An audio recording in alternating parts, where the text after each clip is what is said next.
Assalamualaikum warahmatullahi wabarakatuh. Perkenalkan, nama saya Ardian Saputra dari Fakultas Agama Islam Pendidikan Ulama Tarjih Muhammadiyah.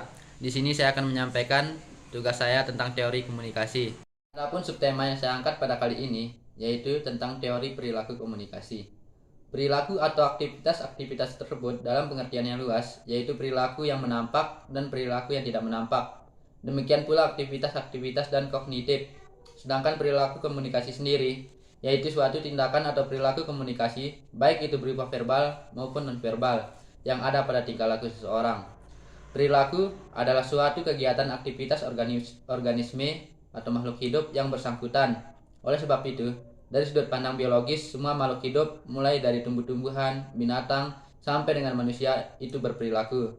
Dan adapun bentuk-bentuk perilaku komunikasi. Bentuk-bentuk perilaku komunikasi ada dua. Yang pertama, perilaku tertutup. Perilaku tertutup adalah respons seseorang terhadap stimulus dalam bentuk terselubung atau tertutup. Respon atau aksi terhadap stimulus ini masih terbatas pada perhatian, persepsi, pengetahuan, atau kesadaran, dan sikap yang terjadi belum bisa diamati secara jelas oleh orang lain. Yang kedua, perilaku terbuka. Perilaku terbuka adalah respons seorang terhadap stimulus dalam bentuk tindakan nyata atau terbuka. Respons terhadap stimulus tersebut jelas dan dalam bentuk tindakan atau praktek. Selanjutnya, faktor yang mempengaruhi perilaku komunikasi. Faktor yang pertama yaitu terwujud dalam sikap dan perilaku petugas, yang merupakan faktor predisposisi yang terwujud dalam pengetahuan, sikap, kepercayaan, keyakinan, nilai-nilai, dan motivasi. Yang kedua, faktor enabling atau pendukung, yang terwujud dalam lingkungan fisik, tersedia atau tidak tersedianya fasilitas-fasilitas atau sarana-sarana kesehatan, misalnya pusat pelayanan kesehatan. Dan yang ketiga, faktor reinforcing atau pendorong, yang merupakan kelompok referensi dari perilaku masyarakat. Adapun yang menyebabkan seorang itu berperilaku ada 4 alasan pokok, yaitu yang pertama, pemikiran dan perasaan.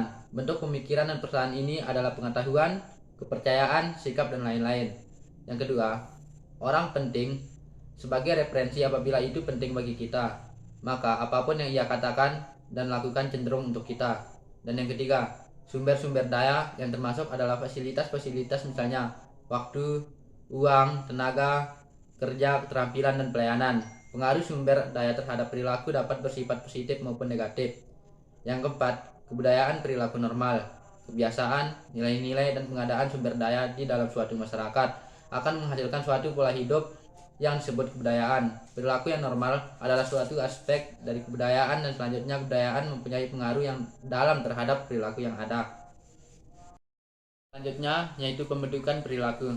Perilaku manusia dalam kehidupannya dipengaruhi oleh banyak faktor yang melatar belakangi dalam berperilaku. Di antaranya, perilaku dipengaruhi oleh sikap dan lingkungan sebagai respon terhadap suatu kondisi. Selanjutnya, perilaku dibagi atas dua, yakni perilaku sebagai upaya kepentingan atau guna mencapai sasaran, dan perilaku sebagai respon terhadap lingkungan. Yang pertama, perilaku sebagai upaya memenuhi kebutuhan atau kepentingan guna mencapai sasaran adalah perilaku yang terbentuk oleh gerak dari dalam secara kesadaran. Yang kedua, perilaku sebagai respon terhadap lingkungan merupakan respon terhadap treatment dari orang atau kondisi lingkungan.